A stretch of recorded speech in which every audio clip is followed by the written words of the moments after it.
Rock it out now.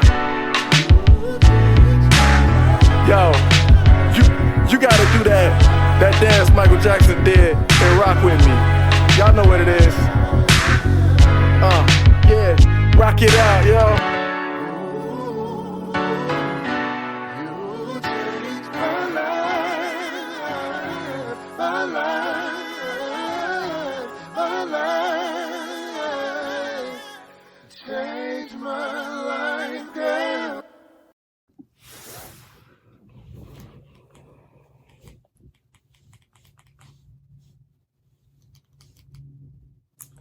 So we just finished watching Tyler Perry's Divorcing the Black. Divorcing the Black.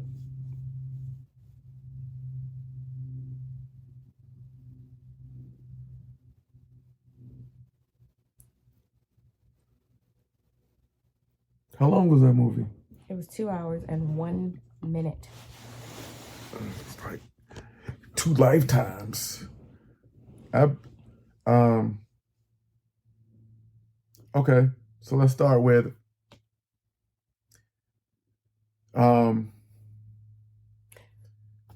we probably include this on our podcast too, so welcome everybody to the Open Book Podcast. Welcome to the Open Book Podcast. I'm Jay, this is Nia. Y'all know what we do. This is an open book. We talk about our life, we show you our life. We review some movies.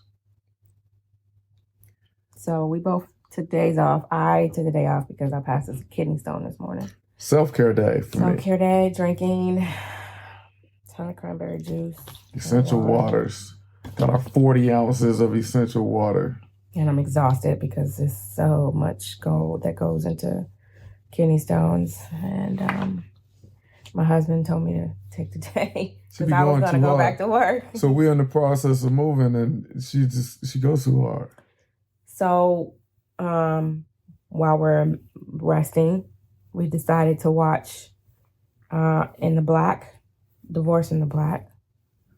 And the movie started out. So I guess the question is, it kind of started out like, I didn't really know, like, if Megan Good was like in on, like if it was something dark that happened. Because it started off, first off, the intro was amazing. I have to say, the intro was an intro. Yeah. But that was it. I feel like it's one of the... It just felt like it was supposed to go a different route, and it didn't. Yeah. It was just kind of a long line of the same thing. You know, the more I learn about writing and what it takes to write, be it a book or a movie, and writing scenes, writing acts, this is one of the movies where it's pretty, like the differences in the scenes and the acts stand out. Like you could see kind of the chops that were put together. That first scene was the cellar. That was the one that was like, okay, got him. Yep. And then it was like, okay, what happens next? Do we believe that, like he revealed something at the very beginning, and then it's like, you know, as the movie went on, it's like, do we believe that Megan is as innocent as she appears to be, or did something dark in her past happen that tied her to this guy? Mm-hmm. Like, what exactly is going on? And then Benji pops into the picture, and I really enjoyed that song that they had by Chris somebody. Well, let's give the full context for anybody who hasn't seen it. Which we'll is try why to avoid I'm trying spoilers, not to say anything. But let's lay out what the movie's about. The movie stars Megan Good as a country girl. Married country girl. She's married to Corey Hardrick's character. Mm-hmm. And they're from a small town. They don't really say what town, but it's one of the things they made super clear is that it's an hour and 15 minutes away from Atlanta. They said that about 20 times. But they didn't specifically say the town, and we didn't learn that it was Atlanta until like the middle of the movie. So we know that they are from a country town, and they now live in the city, but they're from a country town. So the movie starts with them in the country town because the husband, Corey Hardrick's brother, has been killed in some way. And they're starting the funeral. Obviously, there's the big killer scene which I had already knew about. I just didn't know the context of it because a lot of people I saw people online saying they pulled him out of a casket. I didn't know who got pulled out of a casket or why. I literally skipped past anything that had to do with this movie, so I had no context of anything. Yeah, so that's the selling scene. But obviously, the movie is about this couple. It's a Tyler Perry movie, so you can imagine the struggle of this couple, right? It's going to be a woman, and it's going to be who's wronged by a man, and she has the answer to her problem supposedly right in front of her in the form of another good squeaky clean man. And because it's a Tyler Perry movie, it's going to have something to do with the church and how the church was present for everybody else. And the church failing you. Except for you and the pastor. You're probably going to be the pastor's daughter, and your mama and your daddy did everything for everybody in the church and completely neglected you, or the church just wronged you in some kind of way, and you are scorned because church people are bad. But you're still going to get church music.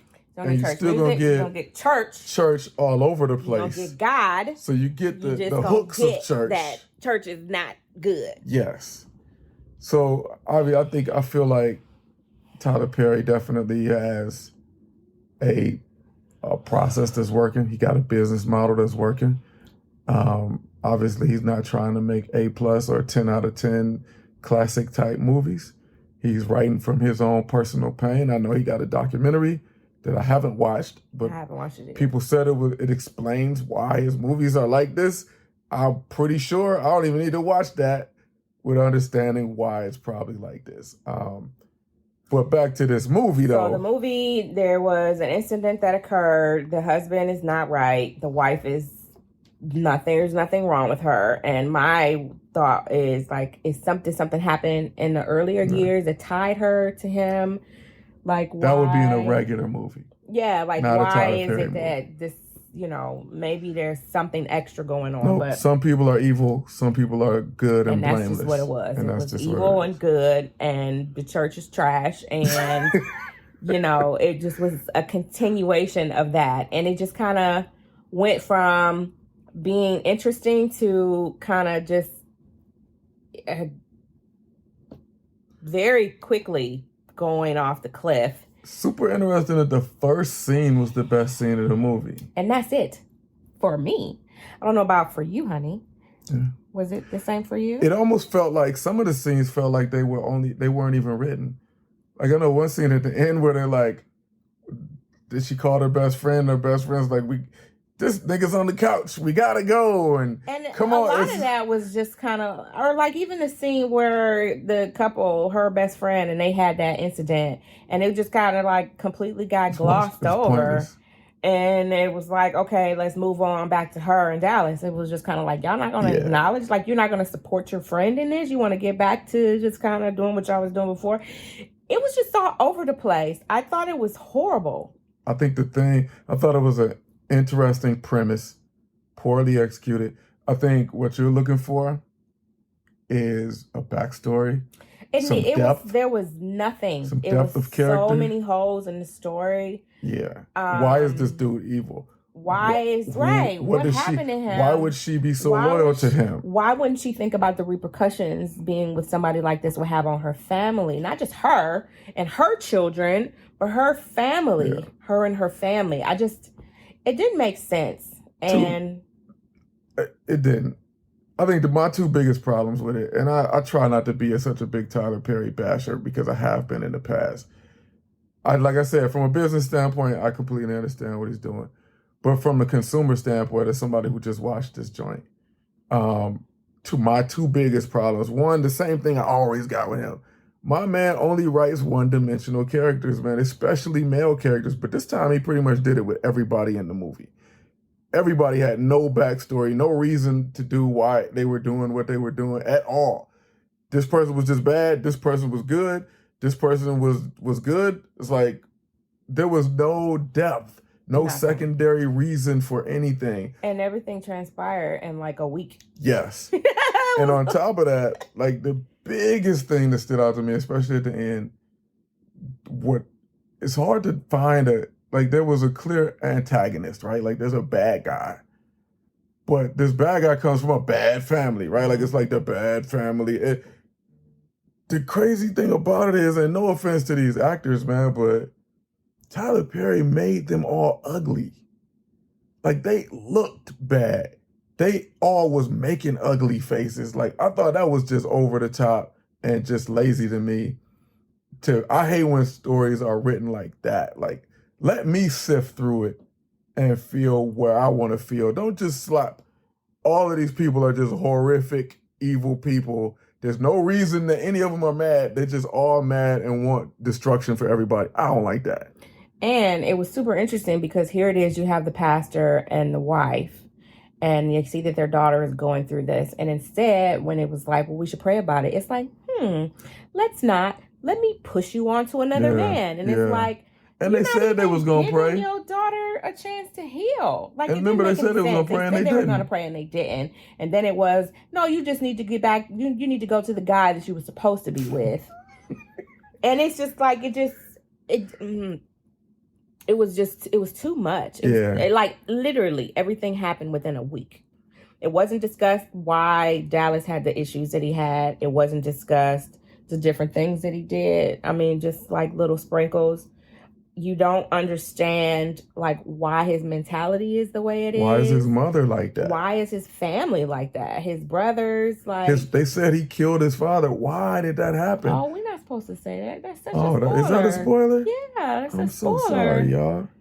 I apologize. Man, we can't even. Well, okay, I'm so sorry, but that's out there. It is what it is. But I don't know. I'll put spoiler alert in the description of this for y'all. I just didn't think that it was a good movie. It didn't end well at all. It didn't go well throughout the movie.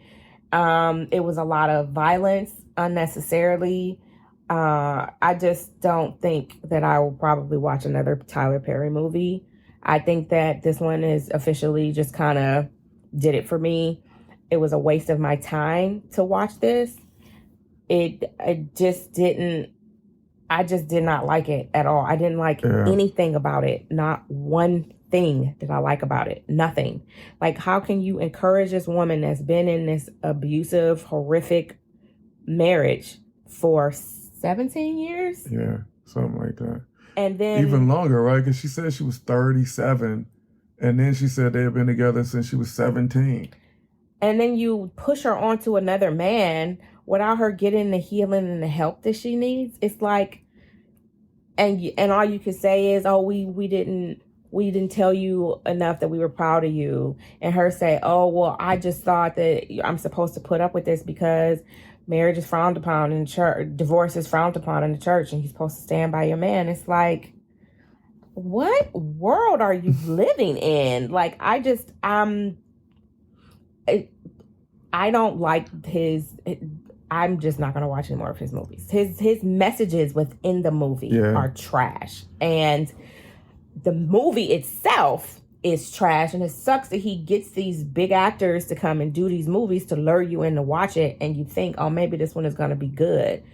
And I mean, this one was probably the worst of all of the ones that I've seen. And for me, it was pretty up there. I've never really liked any. I can't recall feeling like any of his movies were excellent. I did enjoy one or two of them. Yeah, but I can't recall thinking. I think that was my favorite one. But that was a long time ago. Yeah. When he first came out and he really was like playing around with different things. Since then, they have just got worse and worse. Yeah. And it's almost like a joke, right? Oh, the wigs are bad. The clothes are bad. You can see the mics and ha ha ha. And by the way, Corey Hardrick did have a strange wig that I did not like. And it was like, a lot of them had didn't even have weird to do that. Things. It just didn't. I can't imagine why that character needed to have a round afro head. I don't understand what was on Corey Hardrick's head that needed to be covered up for this character. I don't get it. Here's the thing.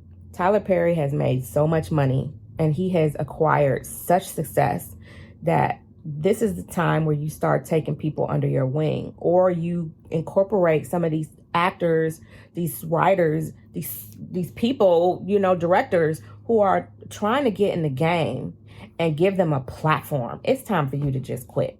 I don't think that he should make any more movies. I really think that he should allow people to be able to have the platform that they need to get seen, because it's clear that that's what you're doing. People know that your movies are not going to be very good. They're hoping that it may be. And it's always the hype. And it's the hype of it. And it's like, man, this is such a disappointment. This is just kind of a clown session. But me, I feel like I really wish that he would use his platform for something else instead of him putting just these incomplete movies out that don't make any sense. And, you know, we want to support our Black people, our Black artists, our Black writers and directors. And you know, I just feel like it's just a waste. It's you know, obviously this movie is going to be for someone. It was not for me. And like I said, I just feel like, you know, there's other ways for him to use his platform for good. Well, you can make a good movie. You've made them before. But I think as time goes, this has just kind of been like, this is the box that he's kind of put himself in. And it sucks to see. I mean, but especially with this whole mentality about church. And, you know, it's been like that in every movie. And I'm just so sick of seeing it. I'm so sick of seeing it. I think one of the knocks I saw in this movie before we watched it, one of the things I saw a number of people say was that he deals in trauma porn. I think that is definitely something he's done historically. And this movie was just like complete trauma porn. Like there was no resolution or redeeming value, or there was really no lessons to be learned or any point proven other than to show trauma, pain. Right. There's like you said, this could be for some people. It's probably for women who have been through things like this, who might relate to making good character. I can't imagine anybody else getting anything out of this movie, because it really didn't do anything else other than show this woman go through this unexplainable story, this trauma. And then find a new man and jump right into it with her. I mean, literally jumped right in the fire with her. And it's like, why would you? And that's completely unnecessary, because she kept trying to hold him off. And it's like, he has this traditional hook of there being this redeeming, big strapping country boy, clean man. It's like usually in all his movies, right? There's some clean man in front of you that the woman is not interested in at first. And then she realizes, this is where all the trouble comes from. I've been looking at the wrong type of man. He tends to do this in every movie, but it was like completely pointless in this one. It really didn't lead to anything. And I think this movie had the most potential and really just delivered the least out of all his movies. It really didn't deliver anything. It's such a dumpster fire. I can't even believe that I just wasted 2 hours of my life watching this. It was just trash for me. It was I'm just so disappointed. The funny part is he also has found ways now, because, you know, there's always a knock on his writing, because he wants to write the script. He owns writing the script. The scripts do suck, right? Like I think Atlanta, they really kind of pointed it out perfectly. It's like, you put this trash out, nothing's complete, everything's post. We'll fix it in post, and you put it out. And honestly, I'm disappointed in myself. That's really what it boils down to. I'm disappointed in myself for wasting my time and watching this.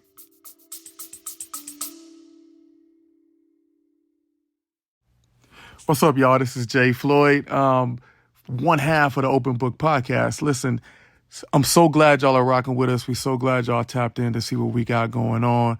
Me and my wife are so excited about this podcast, but we also got some other things going on. So go out and check us out. We have a brand new coloring book for children, man. One of the things that we want to do under our imprint called What's Good Publishing is publish some books that can help Black culture move forward, be more appreciated.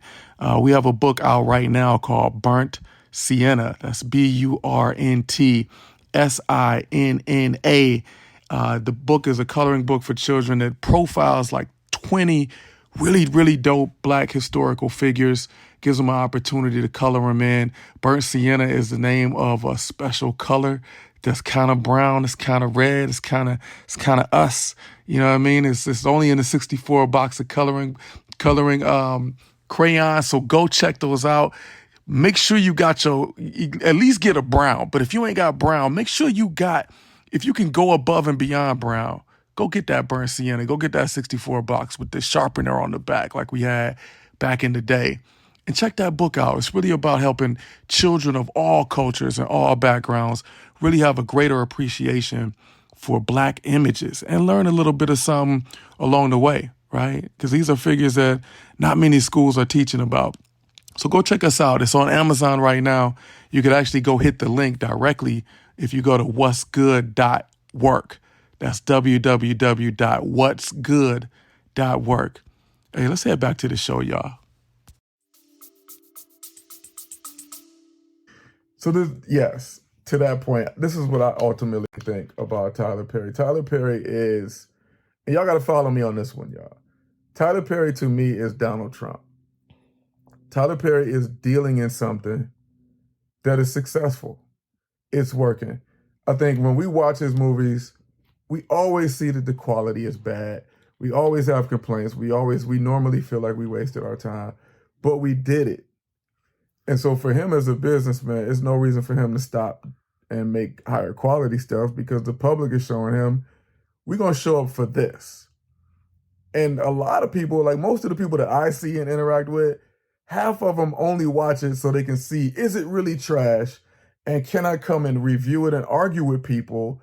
And some people say I got to defend him because he's a Black man and he's employing people. And some people say it doesn't matter, he's still trash and I need to say this.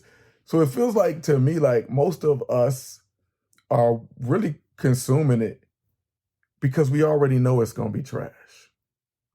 And we like, is it going to be this time? I didn't read anything about this movie. And I tend not to do that. I like to, especially now, it seems like all of the previews really kind of give the entire movie away. And I mean, that's... Oh, yeah, and this movie didn't have much, so it would have definitely given it away. They enjoy that because they can decide if they want to see the movie or not. I haven't heard anything about this movie. I just knew he came out with a new one. And I watched his last one with Kelly... what's her name? Kelly. With Kelly. Beyonce's sister. My cousin, yeah. Nolan. Rowland. Kelly Rowland. I watched the last one with Kelly Rowland and I was just like, I did a review on that. Remember one. that? Remember we was down? Remember we watched that in Phoenix, right? I watched that here. Oh, no, that was the other one we watched. What was that? That was with Michael Ealy. That wasn't Tyler Perry, was it? No, that wasn't Tyler Perry. But it felt like Tyler Perry a little bit. But no, I watched that one here, and we watched it separate because I think you watched it on a plane. Yeah. And it was still like, I mean, I thought Michael Ealy was going to be in this because a lot of people have been passing around memes of Corey Hardrick and Michael Ealy. So I thought they were both in this movie. I kept waiting for the scene, like, where's Michael Ealy at? Yeah, I mean,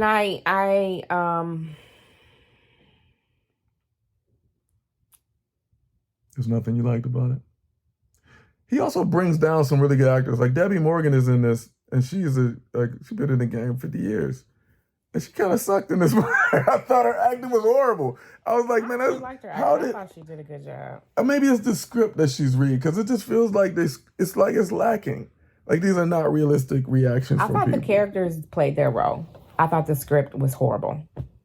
It was just all bad. The script was really bad. And there was sometimes where it felt like there wasn't even a script and they didn't even know what to say next. It was horrible. And it was like the same thing. It felt like a record. Everything was consistently the same thing. Like, didn't you just say that? And didn't you just say that? Yeah, they did say everything like 3 or 4 times. This scene just literally happened like a couple minutes ago. Why is it happening again? I thought that too. I had to look down at the subtitles like, he did just say that. Didn't she just wear pink in the last scene? Did y'all just recycle that scene and just put it in this one? Because why does it feel like I'm watching the scene over again?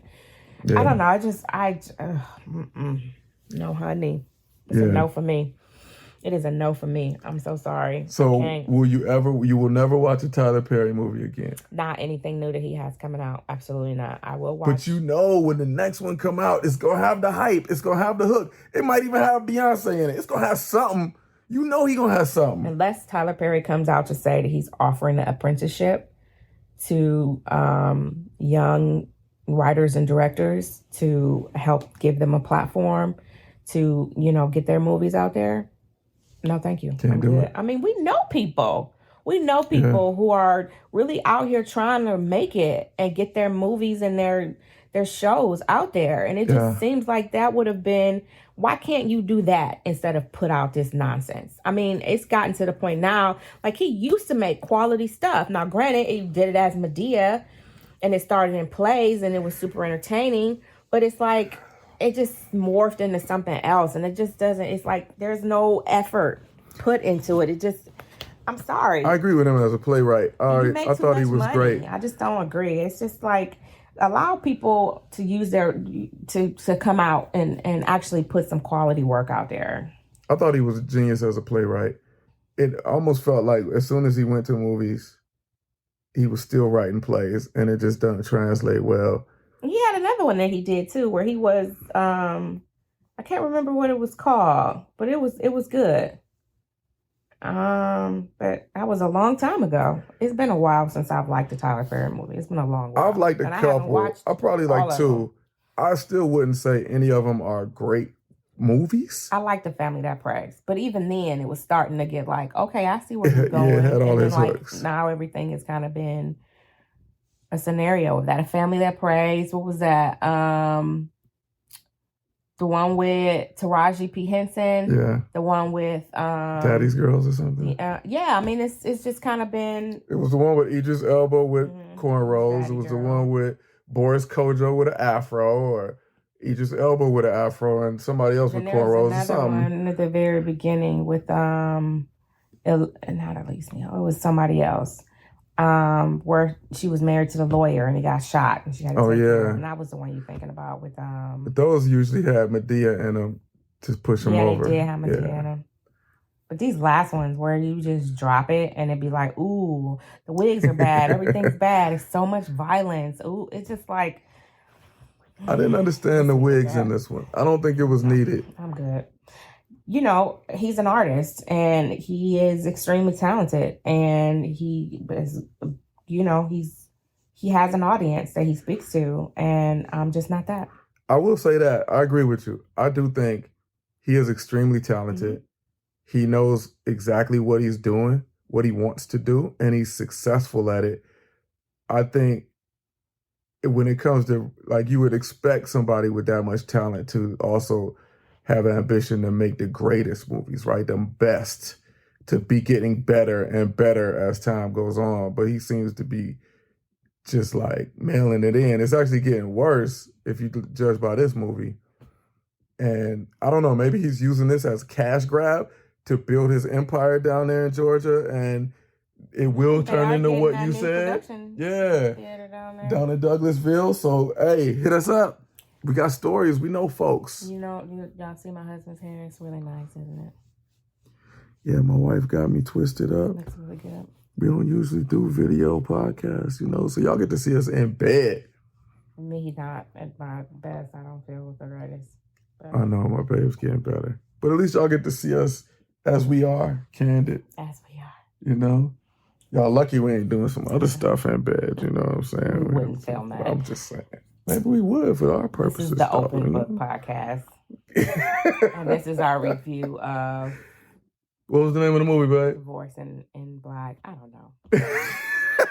Yo, and then she signed the divorce papers without reading them. No lawyer. It was just like... And I get it. That's a cool scene if you're setting up the fact that she just signed over some stuff. But you never did. You never said it. Everything happened in a day. You go party. They throw you a party. Old boy is there. You take him back to your house. You talking about you change your locks. When? When? You literally just signed the papers. Especially when you live an hour and 15 minutes away from your job. You already said that. You live an hour and 15 minutes away from your hometown. You said that multiple times. No, but they had this at her house, at the old girl's house that lives in her that's right. But what I wanted to know was, how did the dude, her best friend's husband, he was at the party. First of all, he had all kind of male strippers there, and dude chilling up in I would not have been chilling at that party. But dude was at the party. His wife. He was at the party. Like, it's a good thing he was there, because he was get old boy out of there. But he was wearing a different suit than he was 10 minutes before when he was at signing When But she that was was signing supposed the to be thing. earlier in the day, right? It just was How? like everything was just like the timing was just trash. They probably filmed all of that in a day. Probably. I will say this, man. My man, he did good with some of the scenes visually. Although, But there again, was some beautiful shots. yes, There but was Tyler some Perry beautiful is subtlety is Especially not with his the thing. Weeping willow trees. Yes. And the country. And that song they played was beautiful. The song was dope. That was probably But he beat you over the head with it. He don't be subtle with it, No, right? he's So not. he mentioned Chris Stapleton right before they played the Chris Stapleton song. Then he had the Weeping Willow Trees. As soon as I saw them drive past Weeping Willow Trees, I was like, there's going to be a sad scene with this. There's going to be some way that he uses these trees. And he did. But he used them in a very beautiful way. But one of the things that I thought, it kind of was like a harken back. It was like a throwback to Eve's Bayou, where wasn't Megan Good and Debbie Morgan both in Eve's Bayou? Mm-hmm. So I thought that was pretty dope, for the movie heads to reckon back, you know what I mean? To harken back and be like, yo, I remember that. So I thought that was pretty good. I thought he did pretty good with the visuals. Everything that he does, though, he's extremely heavy-handed and he does not use subtlety. But, I mean, that's just his style. If you're into it, you're into it. Like, what was the one line? Dude was like, well, I guess I'm going to put the fire out tonight. And it was like, that was very overt of what's going on right now, which was cool. It worked. It worked for that scene. Yeah. It did. So yeah, that's what that is. All right, babe. Run it up. 1 out of 10. Run it up. What is it? 0. Ooh. I'd give it a 3. Maybe a 4. Definitely not a 5. Best scene.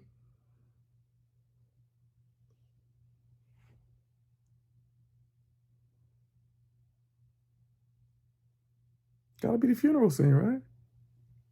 I mean, that was the one that caused the intrigue. They put him out the casket. It's gotta be it. What about you? What's your list? What do you rate? Gotta be best. Oh, my rating? 4. What is your best scene? Best scene, funeral scene. Gotta be the funeral scene. There were no other good scenes in my opinion. Like, there was some decent ones. Like, them at the park. I like and the Weeping Willow. Yeah. I don't like the scene. I like the transition of them playing the song and you getting the bigger picture of the Weeping Willow. That's it. That scene was just like... You know what I thought? I could have kept that too. The one thing that messed that scene up for me was that song was so beautiful. But the words of that song didn't match that scene. The words were about the couple fighting. Those words should have been played with her and Corey Hardrick going at it. I thought that would have been more, but they never showed them. It wouldn't have been realistic in that way, though. That's true. It didn't fit. I think if they could have showed some scenes of them actually having a marriage that they wanted to fight for, that music would have went perfect with it. But that's not what this movie was about. They didn't have a marriage that they wanted to show that was worth fighting for. And I think that he said the song because maybe that was what the outcome was of his marriage. Yeah. And that's why he wanted her to hear it. But it didn't fit for her marriage. No, it didn't. All right. This is 30 minutes. Deuces, y'all. Deuces. Peace, y'all. Rock with. Yo, this beat, though, man. It's all right, man. It's all right.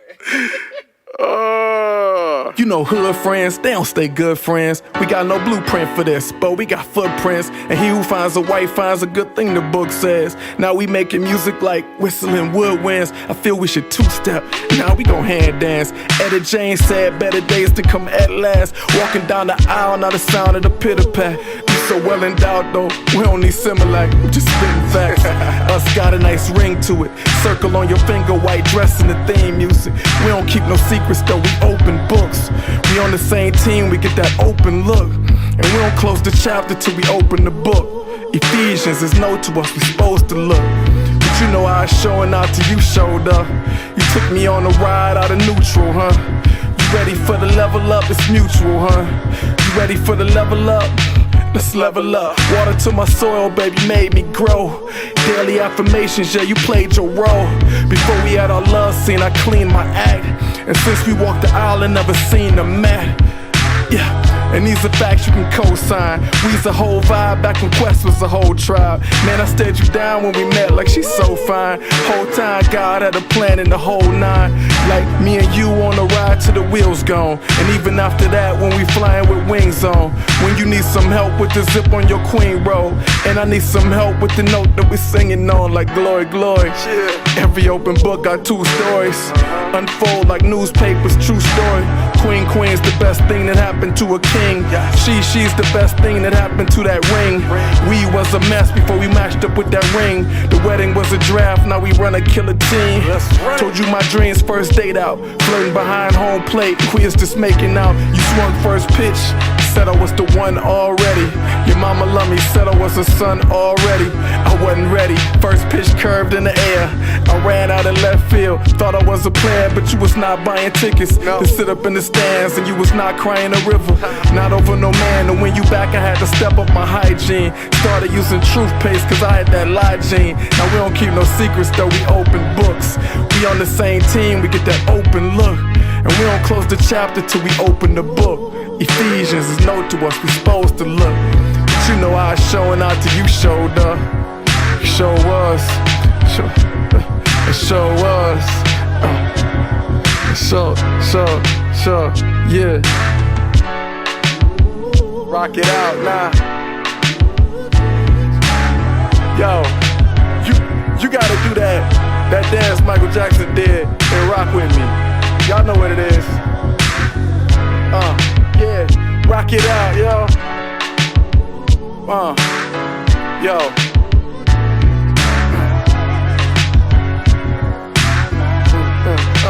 Snap your fingers. You gotta have your drink in one hand, snap the finger with the other. Yo, it's different when you got Tanqueray though. They even make that still. I don't even know.